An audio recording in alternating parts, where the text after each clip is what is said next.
ഇനി ഏതൊക്കെ തഫ്സീറുകളിലാണ് ഈ സംഭവം വിശദമായി വന്നിട്ടുള്ളത് എന്നും ഞാൻ തുടർന്ന് വായിക്കാൻ പോകുന്നു.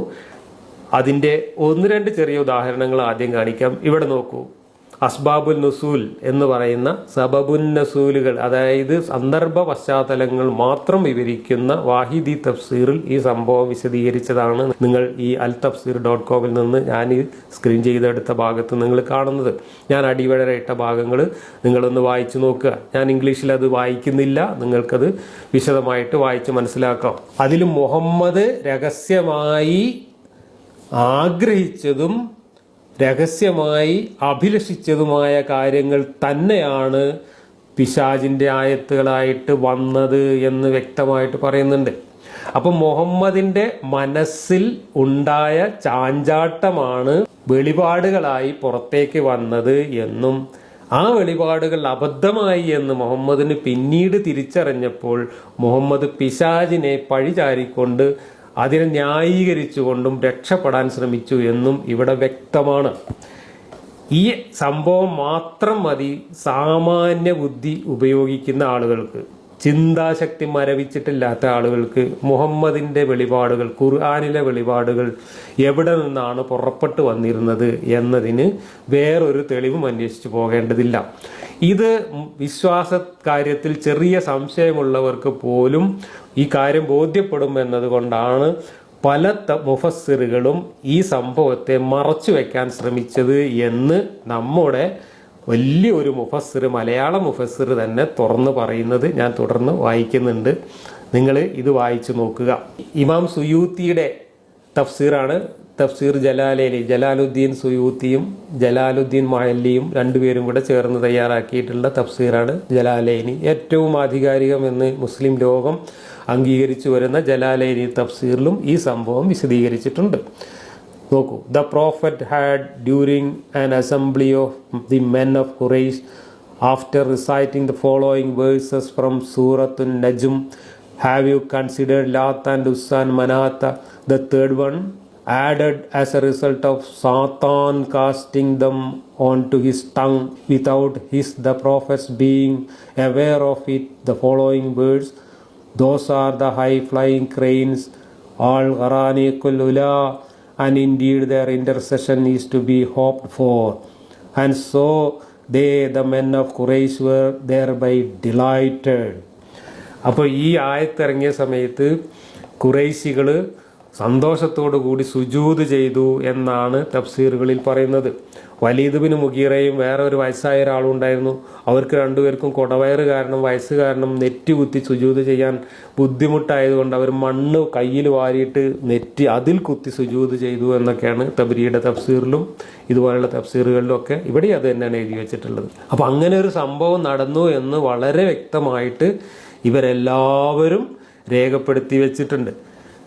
അപ്പോൾ ഞാനിപ്പോൾ കാണിച്ചത് വാഹിദി തഫ്സീറും ജലാലൈനി തഫ്സീറുമാണ്. അത് കൂടാതെ തബരി അതിനെക്കുറിച്ച് വിശദമായിട്ട് തന്നെ പറഞ്ഞിട്ടുണ്ട്. തബരി വിശദമായി പറഞ്ഞ കാര്യങ്ങൾ അതിൻ്റെ അറബിക് ടെക്സ്റ്റോട് കൂടി ഞാൻ എൻ്റെ ബ്ലോഗിൽ നേരത്തെ ഒരു 2007 തന്നെ പോസ്റ്റ് ചെയ്ത ഒരു പോസ്റ്റിൽ വിശദമായിട്ട് ഞാൻ ഈ സംഭവം കൊടുത്തിട്ടുണ്ടായിരുന്നു. നിങ്ങൾക്ക് അതും റെഫർ ചെയ്യാം. തബരിയുടെ തഫ്സീറിലും നിങ്ങൾക്കത് റെഫർ ചെയ്യാം. തബരി തഫ്സീർ altafsir.com അറബിക് ടെക്സ്റ്റ് ഉണ്ട്, പക്ഷെ അതിൻ്റെ ഇംഗ്ലീഷ് അതിൽ അവൈലബിൾ അല്ല.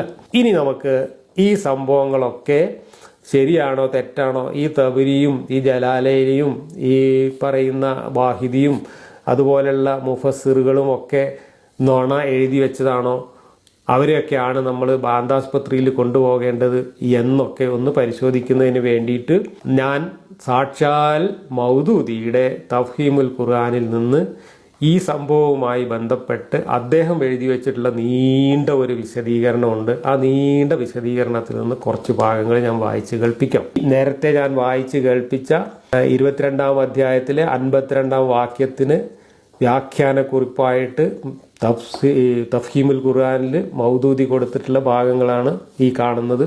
അതിൽ നിന്ന് പ്രസക്തമായ ഭാഗങ്ങൾ ഞാൻ വായിക്കാം. ഖേദകരമെന്ന് പറയട്ടെ, ഒരു നിവേദനം ഇതിൻ്റെ വ്യാഖ്യാനത്തിൽ ഭയങ്കരമായ ആശയക്കുഴപ്പം സൃഷ്ടിക്കുകയുണ്ടായി. അത് സൂക്തത്തിൻ്റെ അർത്ഥം മാറ്റിമറിച്ചു എന്ന് മാത്രമല്ല, മുഴുവൻ ദീനിൻ്റെയും അസ്ഥിവാരത്തെ അപകടപ്പെടുത്തുകയും ചെയ്തു. ശ്രദ്ധിച്ചു കേൾക്കണം.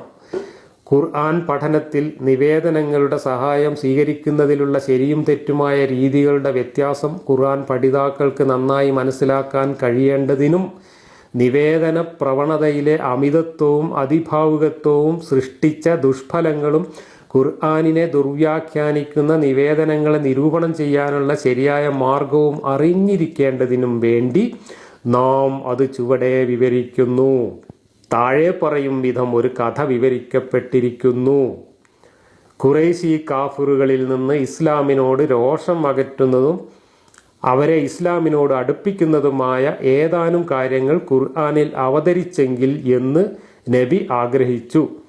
ചുരുങ്ങിയ പക്ഷം അവരെ രോഷാകുലരാക്കുന്ന വിധത്തിൽ അവരുടെ മതത്തെ വിമർശിക്കാതിരിക്കുകയെങ്കിലും ചെയ്യുക.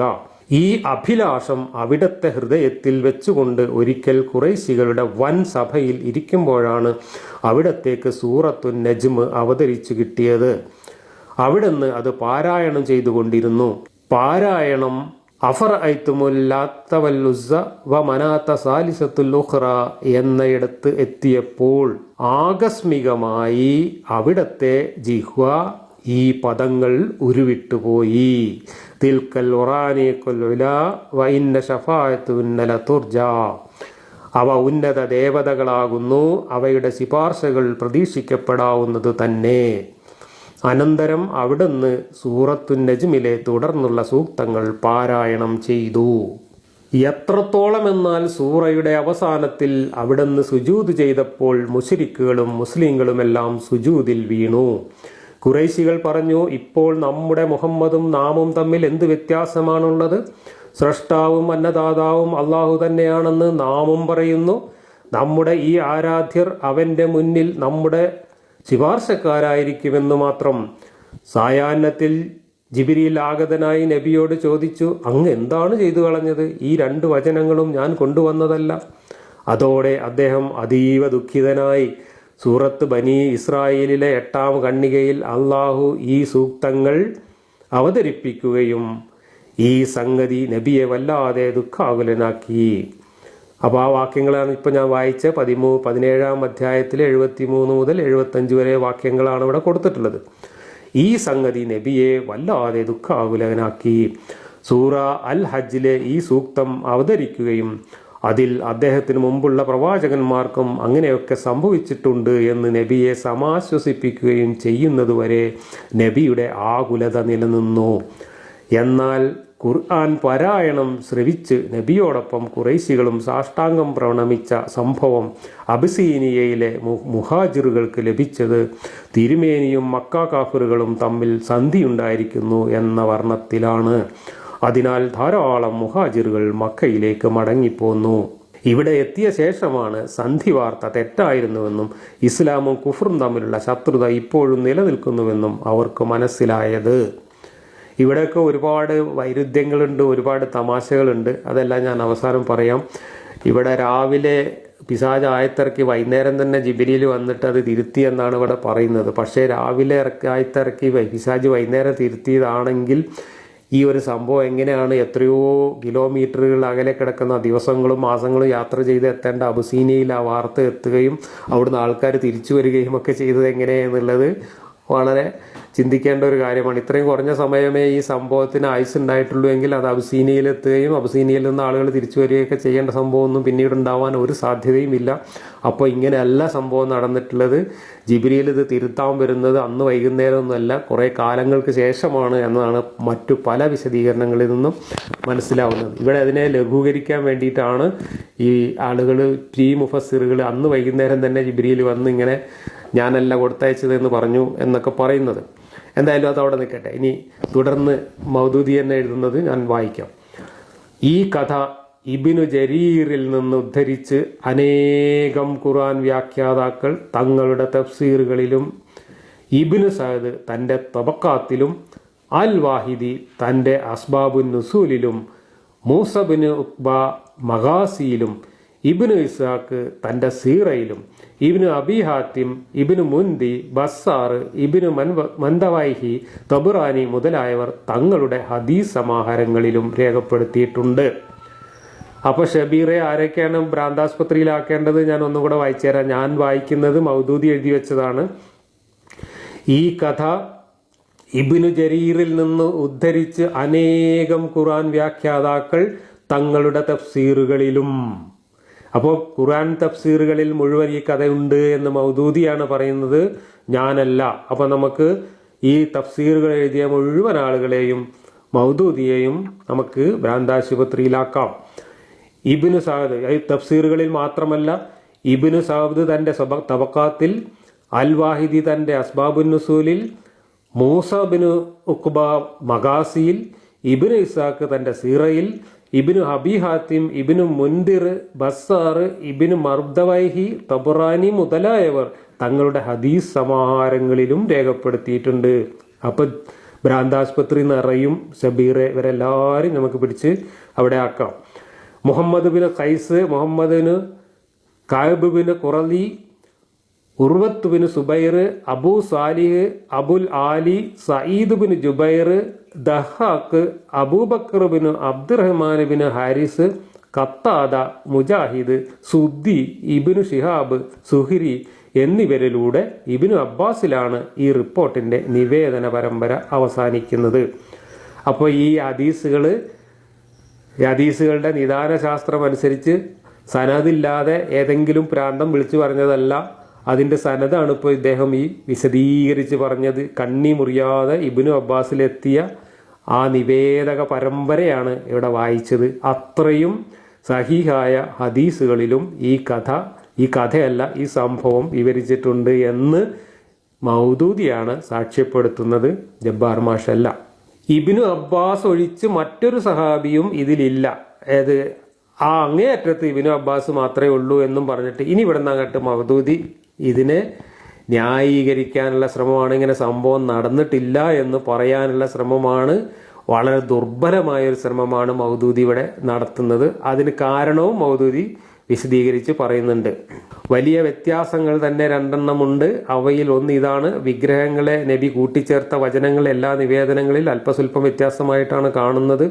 അവയെ സമാഹരിക്കാൻ ശ്രമിക്കുകയാണെങ്കിൽ വ്യത്യസ്ത പദങ്ങളുള്ള 15 ഉദ്ധരണികൾ കാണാം. ഇവിടെ ഈ പിശാചിന്റെ ആയത്തിൽ കുറഞ്ഞ വ്യത്യാസം ഉണ്ട് എന്നുള്ളതാണ് മൗദൂദി ഒരു കാരണമായിട്ട് പറയുന്നത്. അതുകൊണ്ട് ഇത് വിശ്വസിക്കാൻ പറ്റില്ല. അങ്ങനെയാണെങ്കിൽ ഖുർആൻ വിശ്വസിക്കാൻ പറ്റില്ല മൗദൂദി. കാരണം ഖുർആനിലെ ആയത്തുകൾ ആയിരക്കണക്കിന് ലക്ഷക്കണക്കിന് വ്യത്യാസങ്ങളാണ് ഇന്ന് ലോകത്ത് നിലനിൽക്കുന്ന ഖുർആനിൽ തന്നെ ഉള്ളത്. അപ്പോൾ ഖുർആനിലെ ആയത്തുകൾക്ക് വ്യത്യാസം വരാമെങ്കിൽ ഒരു പിശാചിന്റെ ആയത്ത് കേട്ടുകേൾവിയുടെ അടിസ്ഥാനത്തിൽ എഴുതിയപ്പോൾ അതിൽ ചെറിയ വ്യത്യാസം വരിക സ്വാഭാവികമല്ലേ? അള്ളാഹ് ഇറക്കി എന്ന് പറയുന്ന കുത്തും കോമയും മാറാൻ സാധ്യതയില്ലാത്ത ഖുർആനിൽ തന്നെ ആയിരക്കണക്കിന് 10,000 വ്യത്യാസങ്ങൾ ഉണ്ടെങ്കിൽ ഈ ആയത്തിൽ വ്യത്യാസം വന്നതിന് കാരണം ഈ ആയത്ത് ഇറങ്ങിയിട്ടില്ല എന്നതിൻ്റെ തെളിവാണെങ്കിൽ ഖുർആൻ മൊത്തം പൊളിഞ്ഞില്ലേ? ഇത് എന്തുകൊണ്ട് ഖുർആനിലും ഇതേ സംഭവം ആരോപിച്ചുകൂടാ? ഇനി മറ്റൊരു വലിയ വ്യത്യാസം ഇതാണ്: പ്രകൃത വചനങ്ങൾ വഹീന്റെ അവതരണ വേളയിൽ പിശാച് കടത്തിക്കൂട്ടിയതാണെന്നും അത് ജിബ്രീൽ കൊണ്ടുവന്നതാണെന്ന് നബി ധരിച്ചു പോവുകയാണ് ഉണ്ടായതെന്നും ചില നിവേദനങ്ങളിൽ പറയുന്നു. അവ തിരുമേനിയുടെ ഉള്ളിലുണ്ടായിരുന്ന ആഗ്രഹത്തിന്റെ സ്വാധീന ഫലമായി ബോധപൂർവമല്ലാതെ അവിടുത്തെ നാവിൽ നിന്ന് വന്നു പോയതാണ് എന്നത്രയും മറ്റു റിപ്പോർട്ടുകൾ പറയുന്നത്. വേറെ ചില റിപ്പോർട്ടുകളിലുള്ളത് ആ സമയത്ത് തിരുമേനിക്ക് നിരാമയക്കമുണ്ടാവുകയും അങ്ങനെ അവിടുന്ന് ആ വചനങ്ങൾ ഉച്ചരിക്കുകയും ചെയ്തു എന്നാണ്. അവിടുന്ന് അത് മനഃപൂർവ്വം തന്നെ പറഞ്ഞതാണെന്നും പക്ഷേ നിഷേധാർത്ഥത്തിലുള്ള ചോദ്യരൂപത്തിലായിരുന്നു അതെന്നും വിവരിക്കുന്ന ചില നിവേദനങ്ങളും ഉണ്ട്. പിശാച് അവിടുത്തെ സ്വരത്തിൽ ആ വചനങ്ങൾ പറയുകയും ശ്രോതാക്കൾ അത് നബി തന്നെ പറഞ്ഞതായി മനസ്സിലാക്കുകയുമാണ് ഉണ്ടായതെന്നുമാണ് വേറെ ചിലർ പറയുന്നത്. മറ്റു ചിലരുടെ വീക്ഷണത്തിൽ ആ വചനങ്ങൾ ഉദ്ധരിച്ചത് മുശ്രിക്കുകളിൽപ്പെട്ട ഏതോ ഒരു വ്യക്തിയായിരുന്നു. ഇബ്നു കസീർ, ബൈഹക്കി, ഖാദി ഇയാദ്, ഇബ്നു ഹുസൈമ, അബൂബക്കർ ഇബ്നുൽ അറബി, ഇമാം റാസി, ഖുർതുബി, ബദറുദ്ദീൻ ഐനി, ഷൗക്കാനി, ആലൂസി തുടങ്ങിയ നിരവധി മഹാന്മാർ ഈ കഥ തെറ്റാണെന്ന് സ്ഥിരപ്പെടുത്തിയിരിക്കുന്നു. അപ്പോൾ ഈ കഥ തെറ്റാണെന്നും ചില മുഫസ്സിറുകൾ പറഞ്ഞിട്ടുണ്ട്. മാത്രമല്ല ഈ സംഭവം വിവരിക്കുന്നിടത്ത് പല വ്യത്യാസങ്ങളും ഉണ്ട് എന്നാണ് മൗദൂദി പറയുന്നത്. ആ വ്യത്യാസങ്ങൾ ഉള്ളതുകൊണ്ട് ഈ കഥ നുണയാണെന്ന്. അങ്ങനെയാണെങ്കിൽ ഖുർആനിലെ എല്ലാ ആയത്തുകളുടെയും കഥ വിവരിക്കുന്നിടത്ത് വ്യത്യാസങ്ങളുണ്ട്. ഇപ്പോൾ അസ്ബാബുൽ നുസൂൽ നിങ്ങൾ എടുത്തു നോക്കുക. അസ്ബാബുൽ നുസൂൽ എന്ന വാഹിദി തഫ്സീറിൽ ഒരായത്തിന് വ്യത്യസ്തമായ സന്ദർഭ വിവരണങ്ങൾ ഒരുമിച്ചാണ് അദ്ദേഹം കൊടുത്തിട്ടുള്ളത്. അതെല്ലാം വളരെ വ്യത്യസ്തമാണ്. ഒരു സന്ദർഭം പറയുന്നത് മറ്റൊരു സന്ദർഭം പറയുന്നു, വേറൊരു സന്ദർഭം പറയും. അങ്ങനെ 3ഉം 4ഉം സന്ദർഭ വിവരണങ്ങൾ, പരസ്പര വിരുദ്ധമായ സന്ദർഭ വിവരണങ്ങൾ ഖുർആനിലെ ആയത്തുകൾക്ക് തന്നെ കാണാം. 1-2 സ്ഥലത്തല്ല, ഖുർആനിൽ നിരവധി നൂറുകണക്കിന് സ്ഥലത്ത് ആയത്തിറങ്ങിയ സന്ദർഭം വിവരിക്കുന്ന, സംഭവങ്ങൾ വിവരിക്കുന്ന കഥകൾ വ്യത്യസ്തമായിട്ടാണ് കാണുന്നത്. അപ്പോൾ പിന്നെ ഈ കഥയിൽ വ്യത്യാസമുണ്ട് എന്ന കാരണം കൊണ്ട് ഈ കഥ നുണയാണ് എന്ന് പറയാമെങ്കിൽ മൗദൂദി സാഹിബെ ഖുർആൻ മൊത്തം നുണയാണ് എന്ന് തെളിയിക്കുകയാണ് താങ്കൾ ഇവിടെ ചെയ്യുന്നത്. ഇങ്ങനെ മൗദൂദി ന്യായീകരിച്ച് അവസാനം കുറച്ച് മുഫസ്സിറുകൾ ഇത് തെറ്റാണെന്ന് പറഞ്ഞിട്ടുണ്ട് എന്നും കൂടെ പറയുന്നുണ്ട്. ഇമാം റാസി, ഖാദി അബൂബക്കർ, ആലൂസി തുടങ്ങിയവർ ഈ കഥ വിശദമായി ചർച്ച ചെയ്യുകയും അനുഷേദ്യമായ വിവിധ ന്യായങ്ങൾ ഉന്നയിച്ച് ശക്തമായി ഖണ്ഡിക്കുകയും ചെയ്തിട്ടുണ്ട്. പക്ഷേ മറുവശത്ത് ഇമാം ഹാഫിൽ ഇബ്നു ഹജറിനെ പോലുള്ള പ്രഗത്ഭരായ മുഹദ്ദിസുകളും അബൂബക്കർ അൽ ജസ്വാസിനെ പോലെയുള്ള പ്രശസ്തരായ കർമ്മശാസ്ത്ര പടുക്കളും സമക്ഷരിയെ പോലുള്ള ദിഷണാശാലികളായ മുഫസ്സിറുകളും ഇബ്നു ജറീറിനെ പോലുള്ള തഫ്സീറിൻ്റെയും ഫിഖ്ഹിൻ്റെയും ചരിത്രത്തിൻ്റെയും ആചാര്യന്മാരും ഈ കഥ വിശ്വസിക്കുകയും തങ്ങളുടെ ഖുർആൻ വ്യാഖ്യാനങ്ങളിൽ പ്രകൃത സൂക്തത്തെ തദനുസാരം വിശദീകരിക്കുകയും ചെയ്തിരിക്കുന്നു. അപ്പോൾ ഭ്രാന്താസ്പത്രിയിലേക്കുള്ള ആളുകളുടെ എണ്ണം ഇനിയും കൂടുകയാണ്. ഇബ്നു ഹജറിൻ്റെ ഹദീസ് സംബന്ധമായ തെളിവ് ഇതത്രേ. ഈ നിവേദനം വന്നിട്ടുള്ള നിവേദന ശൃംഖലകളിൽ സഈദ് ബിൻ ജുബൈറിൻ്റെ ശൃംഖലയൊഴിച്ചുള്ളതെല്ലാം ദുർബലങ്ങളോ കണ്ണികൾ വിട്ടുപോയതോ ആകുന്നു. എങ്കിലും നിവേദന സരണികളുടെ ആധിക്യം ഈ റിപ്പോർട്ടിന് തീർച്ചയായും ഒരടിസ്ഥാനം ഉണ്ടെന്നാണ് കുറിക്കുന്നത്. കൂടാതെ ബസ്സാർ ഉദ്ധരിക്കുന്ന ഒരു സരണിയിലൂടെ യൂസുഫ് ബിൻ ഹമ്മാദ് ഉമയ്യത്ത് ബിൻ ഖാലിദിൽ നിന്നും, അദ്ദേഹം ഷൂബയിൽ നിന്നും, ഷൂബ അബൂ ബിഷ്റയിൽ നിന്നും, അദ്ദേഹം സയ്യിദ് ബിൻ ജുബൈറിൽ നിന്നും, അദ്ദേഹം ഇബ്നു അബ്ബാസിൽ നിന്നും ഉദ്ധരിക്കുന്ന നിവേദന പരമ്പരയാണ് ഉദ്ദേശ്യം. കണ്ണികൾ വിട്ടുപോകാത്ത സാധുവായ നിവേദനമായും വന്നിട്ടുണ്ട്. 2 സരണികളിലൂടെ മുർസൽ താബിയിൽ അവസാനിക്കുന്ന നിവേദന പരമ്പരയായിട്ടാണെങ്കിലും ബുഖാരിയുടെയും മുസ്ലിമിൻ്റെയും നിവേദന വ്യവസ്ഥക്കിണങ്ങുന്ന നിവേദകന്മാരാൽ ഉദ്ധരിക്കപ്പെട്ടിരിക്കുന്നു. ഈ 2 നിവേദനങ്ങളും തബരി ഉദ്ധരിച്ചിട്ടുണ്ട്. യൂനുസ് ബിൻ യസീദ് ഇബ്നു ഹിഷാബിൽ നിന്ന് ഉദ്ധരിക്കുന്നതാണ് ഒരു സരണി. 2ാമത്തെ സരണി മുഅ്തമിർ ബിൻ സുലൈമാനും ഹമ്മാദ് ബിൻ സലമയും ദാവൂദ് ബിൻ അബി ഹിന്ദിൽ നിന്നും, അദ്ദേഹം അബുൽ ആലിയയിൽ നിന്നും ഉദ്ധരിക്കുന്നതാണ്. ഈ കഥയുമായി യോജിച്ചവർ അത് സാധുവാണെന്ന് സമ്മതിക്കുക മാത്രം ചെയ്തു. പക്ഷേ ഇതിനോട് വിയോജിച്ചവരും ഇതിനെ വേണ്ടവണ്ണം നിരൂപണ വിധേയമാക്കുക എന്ന ഉത്തരവാദിത്തം നിറവേറ്റുക ഉണ്ടായില്ല. ഞങ്ങളുടെ വീക്ഷണത്തിൽ ഇതിൻ്റെ നിവേദക സരണി പ്രബലമായിട്ടില്ല എന്ന അടിസ്ഥാനത്തിലാണ് ഒരു വിഭാഗം തള്ളിക്കളഞ്ഞത്. നിവേദക സരണി പ്രബലമായിരുന്നുവെങ്കിൽ അവരൊക്കെ ഈ കഥയെ അംഗീകരിക്കുമായിരുന്നു എന്നാണ് ഇതിനർത്ഥം. ഈ കഥ ശരിയാവുകയാണെങ്കിൽ മുഴുവൻ ദീനും ആശയക്കുഴപ്പത്തിലാകുമെന്നും ദീനിലെ എല്ലാ കാര്യങ്ങളെക്കുറിച്ചും സന്ദേഹങ്ങൾ ഉയരുമെന്നും ഉള്ള അടിസ്ഥാനത്തിലാണ് മറ്റൊരു വിഭാഗം ഇതിനെ തിരസ്കരിച്ചത്. ഇപ്പം മൗദൂദിയും ആ കാരണം പറഞ്ഞിട്ടാണ് തിരസ്കരിക്കാൻ ശ്രമിക്കുന്നത്. ഒന്നുകൂടെ വായിക്കാൻ ഞാൻ ആ വാചകം. ഈ കഥ ശരിയാവുകയാണെങ്കിൽ മുഴുവൻ ദീനും ആശയക്കുഴപ്പത്തിലാകുമെന്നും ദീനിലെ എല്ലാ കാര്യങ്ങളെക്കുറിച്ചും സന്ദേഹങ്ങൾ ഉയരുമെന്നും ഉള്ള അടിസ്ഥാനത്തിലാണ് മറ്റൊരു വിഭാഗം ഇതിനെ തിരസ്കരിച്ചത്. അതല്ലാതെ യാഥാർത്ഥ്യം ഇതാണെന്ന് ബോധ്യപ്പെടാത്തത് കൊണ്ടല്ല. യാഥാർത്ഥ്യം ബോധ്യപ്പെട്ടിട്ടും ഇത് ദീനിന് വലിയ അപകടം ചെയ്യുമെന്ന് മനസ്സിലാക്കിയപ്പോൾ ഇതിനെ തള്ളിക്കളയുകയാണ് പലരും ചെയ്തത്. മൗദൂദിയും അത് തന്നെയാണ് ചെയ്യുന്നത്. എവിടെയൊക്കെയാണ് പൈശാചിക ദുർബോധനങ്ങളും സ്വാഭിപ്രായങ്ങളും കടന്നുകൂടിയിട്ടുള്ളതെന്നറിയാൻ സാധിക്കുകയില്ല. ഇത് ഞാൻ വളരെ മുമ്പേ പറഞ്ഞിട്ടുള്ള ഒരു പോയിന്റാണ്. പിശാച് ഒരിക്കൽ ഇങ്ങനെ ഒരു ആയത്തിറക്കുകയും അള്ളാഹു അത് കണ്ടെത്തിയത് തിരുത്തുകയും ചെയ്തിട്ടുണ്ടെങ്കിൽ ആ പിശാച് തീർച്ചയായിട്ടും ഖുർആന്റെ അവതരണ കാലത്ത് മുഴുവനും മുഹമ്മദ് പറയുന്നിടത്തെല്ലാം വന്ന് ആയത്തുകൾ ഇറക്കിയിട്ടുണ്ടാവാൻ സാധ്യതയുണ്ട്. അതെല്ലാം വലിയ ആശയക്കുഴപ്പം മുഹമ്മദിന്റെ മനസ്സിലോ അല്ലെങ്കിൽ സഹാബികളുടെ മനസ്സിലോ സൃഷ്ടിക്കാത്തത് കൊണ്ട് അള്ളാഹു തിരിച്ചറിഞ്ഞിട്ടുണ്ടായിരിക്കുകയില്ല.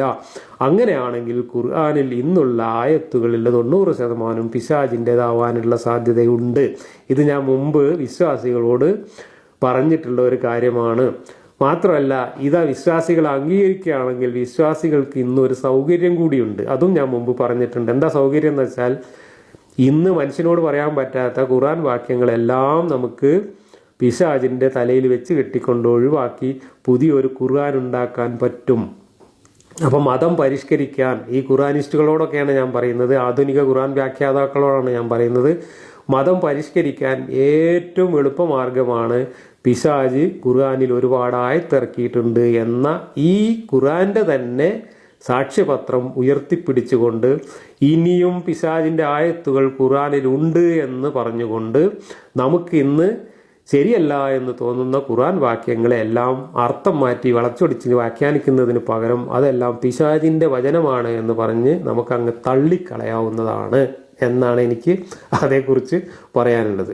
പക്ഷേ നേരത്തെ തന്നെ സംശയാലുക്കളാവുകയും നോക്കൂ, എവിടെയൊക്കെയാണ് പൈശാചിക ദുർബോധനങ്ങളും സ്വാഭിപ്രായങ്ങളും കടന്നുകൂടിയിട്ടുള്ളത് എന്നറിയാൻ സാധിക്കുകയില്ല.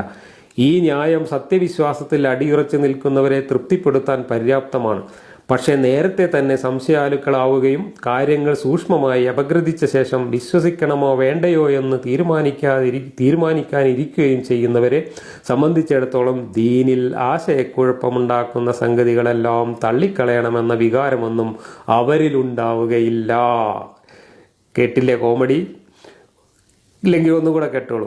പക്ഷേ നേരത്തെ തന്നെ സംശയാലുക്കളാവുകയും കാര്യങ്ങൾ സൂക്ഷ്മമായി അപഗ്രഥിച്ച ശേഷം വിശ്വസിക്കണോ വേണ്ടയോ എന്ന് തീരുമാനിക്കാനിരിക്കുകയും ചെയ്യുന്നവരെ സംബന്ധിച്ചിടത്തോളം, അതായത് സ്വതന്ത്ര ചിന്തകരെ സംബന്ധിച്ചിടത്തോളം, കാര്യം ബോധ്യപ്പെട്ട് വിശ്വസിച്ചാൽ മതി എന്ന് ചിന്തിക്കുന്നവരെ സംബന്ധിച്ചിടത്തോളം ദീനിൽ ആശയക്കുഴപ്പമുണ്ടാക്കുന്ന സംഗതികളെല്ലാം തള്ളിക്കളയണമെന്ന വികാരമൊന്നും അവരിലുണ്ടാവുകയില്ല.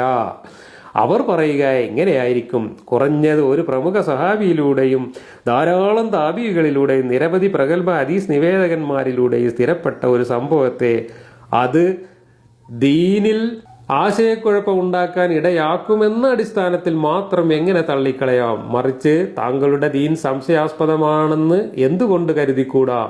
ഈ സംഭവം അതല്ലേ തെളിയിക്കുന്നത്? ഇനി ശരിയായ നിരൂപണ രീതി ഏതാണെന്ന് നോക്കേണ്ടിയിരിക്കുന്നു. ഈ കഥ പരിശോധിച്ച് നോക്കിയാൽ തന്നെ ഇത് സ്വീകാര്യയോഗ്യമല്ല എന്ന് മനസ്സിലാക്കാം. നിവേദന ശൃംഖല എത്ര പ്രബലമായിരുന്നാൽ പോലും ഈ കഥ വ്യാജമാണെന്ന് സ്ഥിരീകരിക്കുന്ന ഇതിൻ്റെ തന്നെ ആന്തരിക സാക്ഷ്യമാണ് ഒന്നാമത്തെ കാര്യം. അബിസീനിയയിൽ പലായനത്തിന് ശേഷമാണ് ഈ സംഭവം ഉണ്ടായത്. ഇനി അതിൻ്റെ ചരിത്രപരമായിട്ടുള്ള തെളിവുകളാണ് മൗദൂദി ഉന്നയിക്കുന്നത്. ചരിത്ര സംഭവങ്ങളും അതിൻ്റെ കാലവും ഒക്കെ വെച്ചിട്ട് ഇത് സംഭവ്യമല്ല എന്ന്, ചരിത്രപരമായ വൈരുദ്ധ്യങ്ങൾ ചൂണ്ടിക്കാണിച്ചുകൊണ്ട് ഇത് സംഭവ്യമല്ല എന്ന് സ്ഥാപിക്കാനാണ് മൗദൂദി ശ്രമിക്കുന്നത്. അങ്ങനെ ശ്രമിച്ചാലും ഇസ്ലാം മൊത്തം കൊള്ളയാകും മൗദൂദി സാഹിബെ. കാരണം എന്താണെന്നറിയോ? മുഹമ്മദ് നബി ജനിച്ചതിനെ സംബന്ധിച്ച് പോലും ചരിത്രത്തിൽ ഒരുപാട് വൈരുദ്ധ്യങ്ങൾ നിലനിൽക്കുന്നുണ്ട്. മുഹമ്മദ് നബിയുടെ ബാപ്പ അബ്ദുള്ള മരിച്ച് 2 കൊല്ലം കഴിഞ്ഞിട്ടാണ് ആമിന മുഹമ്മദിനെ പ്രസവിച്ചത് എന്ന് വരെ ചരിത്രത്തിൽ കാണുന്നുണ്ട്. അപ്പോൾ മുഹമ്മദിന്റെ ബാപ്പ പോലും സംശയത്തിന്റെ നിഴലിലാവും.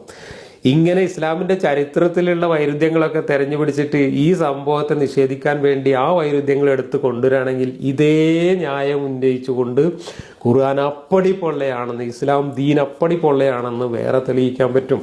അതുകൊണ്ട് മൗദൂദി പറയുന്ന ഈ ചരിത്രപരമായ കാരണങ്ങൾ കൊണ്ട് ഇത് തള്ളിക്കളയണം എന്ന വാദത്തിന് യാതൊരു നിലനിൽപ്പും ഇസ്ലാമിലില്ല. കാരണം ഇസ്ലാമിന്റെ ചരിത്രം നമ്മൾ വായിച്ചു നോക്കുകയാണെങ്കിൽ അതിനകത്ത് ഒരുപാട് വൈരുദ്ധ്യങ്ങളുണ്ട്. ഇവിടെ തന്നെ ആദ്യം പറഞ്ഞ ഒരു വ്യാഖ്യാനം അനുസരിച്ച് ജിബ്രീൽ വൈകുന്നേരമാണ് ഈ ആയത്തിറങ്ങിയ അന്ന് വൈകുന്നേരം തന്നെ ജിബ്രീൽ വന്നിട്ട് ഇത് തിരുത്തുന്നുണ്ട്. പക്ഷേ ഇതിൻ്റെ മറ്റ് വിശദീകരണങ്ങൾ നോക്കുമ്പോൾ അബസീനിയയിൽ പോയ ആൾക്കാർ ഇത് കേട്ട് തിരിച്ചു വന്നു എന്നൊക്കെ പറയുന്ന ചരിത്രം നോക്കുമ്പോൾ മാസങ്ങളോളം കഴിഞ്ഞിട്ടാണ് ഈ സംഭവം ജിബ്രീൽ തിരുത്തുന്നത് എന്ന് മനസ്സിലാവും. അങ്ങനെയൊക്കെ തന്നെയാണ് ചരിത്രത്തിൽ പല രീതിയിൽ എഴുതി വെച്ചിട്ടുള്ളതും. അത് ഈ ഒരു കാര്യത്തിൽ മാത്രമല്ല, എല്ലാ കാര്യങ്ങളിലും ചരിത്രം നമ്മൾ പരിശോധിച്ച് കഴിഞ്ഞാൽ ഒരുപാട് അബദ്ധങ്ങളും വൈരുദ്ധ്യങ്ങളും അതിനകത്തുണ്ട്.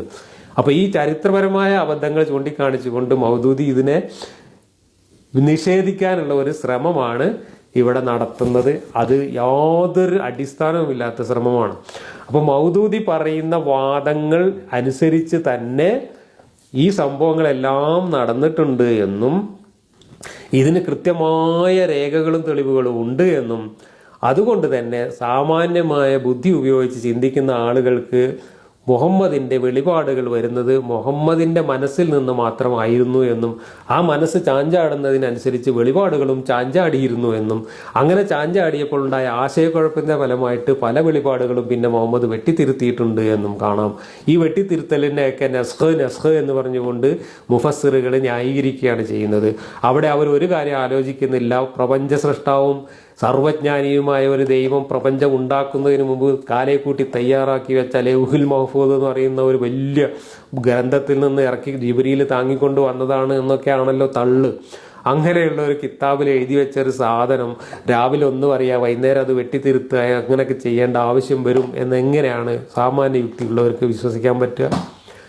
അള്ളാഹു ആദ്യം തന്നെ ഏറ്റവും ശരിയായിട്ടുള്ള കാര്യങ്ങൾ അബദ്ധങ്ങളില്ലാതെ ആദ്യം തന്നെ അങ്ങോട്ട് എഴുതി വെച്ചിട്ട് അത് ഇങ്ങോട്ട് ഇറക്കിയാൽ പോരെ. എന്തിനാണ് ഇവിടെ വന്നിട്ട് പ്രായോഗികമായിട്ട് അബദ്ധമാണ് എന്ന് ബോധ്യപ്പെടുമ്പോൾ വെട്ടിത്തിരുത്താനൊക്കെ നിൽക്കുന്നത്?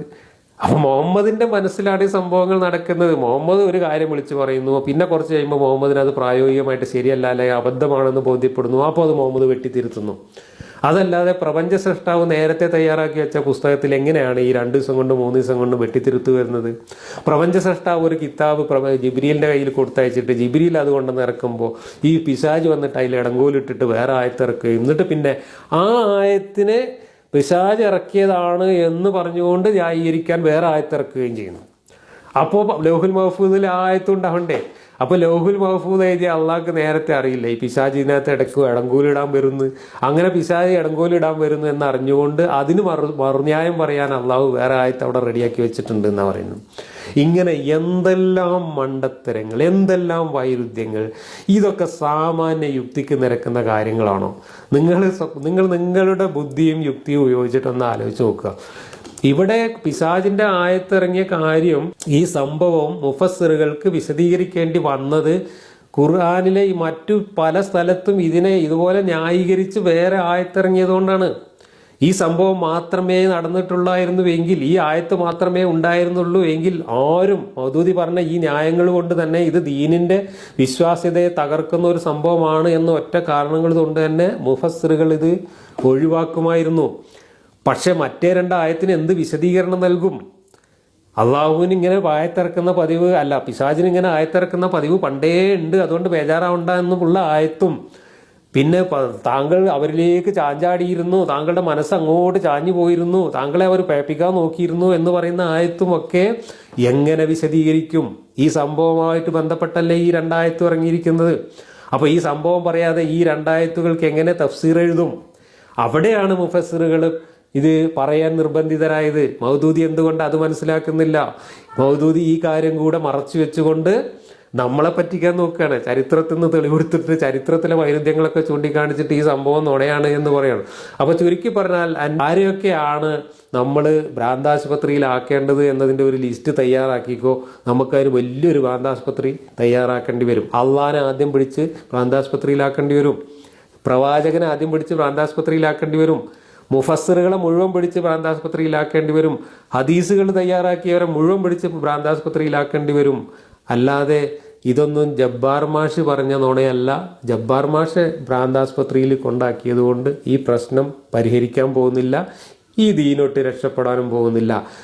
കോമൺ സെൻസ് എന്ന് പറയുന്നൊരു സാധനം ഉണ്ടെങ്കിൽ അത് പ്രയോജനപ്പെടുത്താനുള്ള സിദ്ധി നിങ്ങൾക്ക് ബാക്കി നിൽക്കുന്നുണ്ടെങ്കിൽ നിങ്ങൾ ആലോചിച്ചു മനസ്സിലാക്കുക എന്ന് മാത്രമേ എനിക്ക് ഇതിനെക്കുറിച്ച് ഇപ്പോൾ പറയാനുള്ളൂ. അപ്പോൾ ചുരുക്കി പറഞ്ഞാൽ പിശാജ് ആയത്തിറക്കുക എന്നത് പണ്ടേ പതിവുള്ളതാണ് എന്ന് അള്ളാഹു തന്നെ ഖുർആനിൽ പറഞ്ഞ സ്ഥിതിക്ക്, അങ്ങനെ അള്ളാഹുവിൻ്റെ ശ്രദ്ധയിൽ അത് പെട്ട് കഴിഞ്ഞാൽ അള്ളാഹു പിന്നെ അത് തിരുത്തും എന്ന് പറഞ്ഞ സ്ഥിതിക്ക് ഖുർആനിൽ ഇനി നമ്മൾ ചെയ്യേണ്ടത് അള്ളാഹിൻ്റെ ആയത്തുകളും പിശാചിൻ്റെ ആയത്തുകളും വേർതിരിച്ചറിയാനുള്ള ഒരു ശ്രമം നടത്തുക എന്നുള്ളതാണ്. അങ്ങനെ ഒരു ശ്രമം നടത്തിയാൽ ഒരു പക്ഷേ 90% പിശാചിൻ്റെ ആയത്തുകളാണ് എന്ന് നമുക്ക് ഇന്ന് തിരിച്ചറിയാൻ കഴിയും. ആ 90% ആയത്തുകളും ഖുർആനിൽ നിന്ന് തിരുത്തുക എന്ന കർമ്മം നിർവഹിക്കാൻ അള്ളാഹു നമ്മളെയാണ് ഏർപ്പാട് ചെയ്തിട്ടുള്ളത് എന്ന് പുതിയ മുഫസ്സിറുകൾക്ക് വേണമെങ്കിൽ വാദിക്കാവുന്നതാണ്. കാരണം അള്ളാഹുവിൻ്റെ നസ്ഖും അള്ളാഹുവിൻ്റെ തിരുത്തലും മുഹമ്മദ് നബിയുടെ മരണശേഷവും നടന്നിട്ടുണ്ട് എന്നതിനും നമ്മളെ കയ്യിൽ തെളിവുകളുണ്ട്. കാരണം അങ്ങനെയാണല്ലോ, ഖുർആൻ ക്രോഡീകരിക്കുന്ന സമയത്ത് ആട് തിന്നു പോയതും നഷ്ടപ്പെട്ടു പോയതും ഒക്കെ അള്ളാഹു നസ്ഖ് ചെയ്തതാണ് എന്നാണല്ലോ പണ്ഡിതന്മാർ പറയുന്നത്. നബി മരിച്ച അന്നാണ് ആട് തിന്നത്. അപ്പം നബി മരിച്ചതിന് ശേഷം ആയത്ത് തീർത്തുന്ന ഏർപ്പാട് പല രീതിയിൽ അള്ളാഹുവിൻ്റെ കയ്യിലുണ്ട്. ആടിനെ കൊണ്ട് തീറ്റിക്കുക, ആളുകളെ കൊണ്ട് മറപ്പിക്കുക തുടങ്ങിയിട്ടുള്ള കാര്യങ്ങൾ അള്ളാഹു നസ്ഖ് ചെയ്യാൻ ഉപയോഗിച്ച ഒരു മാർഗമാണ് എന്ന് നിങ്ങൾ ഇപ്പോൾ പണ്ഡിതന്മാർ തന്നെ സമ്മതിക്കുന്നുണ്ട്. അങ്ങനെയാണെങ്കിൽ ഈ 21-ാം നൂറ്റാണ്ടിൽ ഒരുപാട് പുതിയ വ്യാഖ്യാതാക്കളെ ഉപയോഗിച്ചുകൊണ്ട്, പുതിയ യുക്തിവാദികളെ ഉപയോഗിച്ചുകൊണ്ട് അള്ളാഹുവിൻ്റെ കിതാബിൽ നിന്ന് ബാക്കി അവശേഷിച്ചിട്ടുള്ള പിശാചിൻ്റെ വചനങ്ങളും കൂടെ മാറ്റിവെക്കാൻ അള്ളാഹു തീരുമാനിച്ചു. അങ്ങനെ അള്ളാഹു നസ്ഖ് ചെയ്തു എന്ന് ഒരു ന്യായമായ വാദമുന്നയിച്ചുകൊണ്ട്, ഒരു ന്യായമായ വ്യാഖ്യാനം ഉന്നയിച്ചുകൊണ്ട് ഖുർആൻ തിരുത്താനുള്ള ഒരു സുവർണ അവസരമാണ് ആധുനിക ഖുർആനിസ്റ്റുകളുടെ മുമ്പിലുള്ളത് എന്നാണ് എനിക്ക് പറയാനുള്ളത്. ഖുർആനിൽ ഇന്നത്തെ മനുഷ്യരോട് പറയാൻ പറ്റാത്ത, അള്ളാഹുവിനെ തന്നെ പിശാചാക്കി മാറ്റുന്ന വചനങ്ങളൊക്കെ ഖുർആനിൽ ഇഷ്ടം പോലെ ഉണ്ട്. അത് ഞാൻ അടുത്ത വീഡിയോയിൽ പറയാം. അള്ളാഹു തന്നെയാണ് പിശാജ് എന്ന് പറയുന്ന വാക്യങ്ങളൊക്കെ അള്ളാഹു ഇറക്കിയതിനേക്കാൾ പിശാജ് ഇറക്കിയതാവാനാണല്ലോ സാധ്യത. അപ്പോൾ അങ്ങനെയുള്ള വാക്യങ്ങൾ ഉൾപ്പെടെ ആധുനിക കാലത്ത് മനുഷ്യരോട് പറയാൻ നാണിച്ചു നിൽക്കുന്ന, വ്യാഖ്യാന കസർത്ത് കൊണ്ട് അഭ്യാസം കാണിക്കേണ്ട ഗതികേട് സൃഷ്ടിക്കുന്ന നൂറുകണക്കിന് ആയിരക്കണക്കിന് വാക്യങ്ങൾ ഇന്ന് ഖുർആനിലുണ്ട് എന്ന് നമുക്കറിയാം. ആ വാക്യങ്ങളെല്ലാം ഖുർആനിൽ നിന്ന് മാറ്റി ഖുർആനെ നമുക്ക് ചെറിയൊരു പോക്കറ്റ് ഡയറിയുടെ വലിപ്പത്തിലേക്ക് ചുരുക്കാൻ പറ്റിയ സുവർണ അവസരമായിട്ട് ആധുനിക ഖുർആനിസ്റ്റുകൾ ഇത് ഉപയോഗിക്കണമെന്നും, അങ്ങനെ ഇബ്ലീസിൻ്റെ വചനങ്ങൾ ഖുർആനിൽ നിന്ന് നസ്ഖ് ചെയ്യാനുള്ള ഭാഗ്യം നമുക്കാണ് ലഭിച്ചത് എന്ന് അഭിമാനത്തോടു കൂടി വ്യാഖ്യാനിച്ചുകൊണ്ട് ആ ഒരു പ്രവൃത്തി കൂടി ചെയ്യുകയാണെങ്കിൽ ഇസ്ലാമിനെ ഈ ഇന്നത്തെ വലിയൊരു ദുരന്തത്തിൽ നിന്ന് രക്ഷിക്കാൻ കഴിയും എന്നുമാണ് എനിക്ക് ഈ ഒരു സന്ദർഭത്തിൽ പറയാനുള്ളത്. ഷബീറിനോട് എനിക്ക് പറയാനുള്ളത്, ലിസ്റ്റ് ഉണ്ടാക്കിക്കോളൂ. ഭ്രാന്താസ്പത്രിയിൽ പോകേണ്ടവരുടെ ലിസ്റ്റ് താങ്കൾ മരിക്കോളെ ഇരുന്ന് എഴുതിയാലും പൂർത്തിയാവാത്ത ലിസ്റ്റ് ഉണ്ടാക്കിക്കോളൂ. നമുക്ക് വലിയൊരു ഭ്രാന്താസ്പത്രി ഉണ്ടാക്കിയിട്ട് അള്ളാഹിനെയും നബീനെ അടക്കം എല്ലാവരും അങ്ങോട്ട് പിടിച്ച് കയറ്റാം എന്നാണ് എനിക്ക് അദ്ദേഹത്തോട് മറുപടിയായിട്ട് പറയാനുള്ളത്.